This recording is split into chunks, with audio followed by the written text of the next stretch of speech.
भीलवाड़ा में ऐसा सनसेट भी होता है, मुझे नहीं पता था। आओ आपको भी बताता हूँ। सबसे पहले मंदिर जाकर हम लोग निकल लेते हैं हमारा सनसेट देखने के लिए। हम ऑलरेडी 1 घंटा लेट थे तो हम कहीं पे भी रुके नहीं, चलते गए और फाइनली हम लोग वहाँ टाइम पे पहुंच जाते हैं। और जो वहाँ हम देखते हैं और फील करते हैं, आप भी देखो।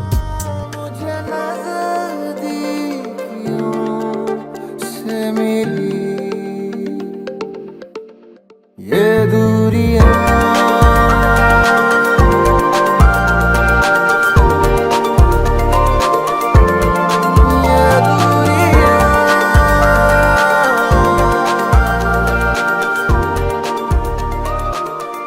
ये व्यू देख के हम लोग चले जाते हैं। मिलते हैं नेक्स्ट ब्लॉग में।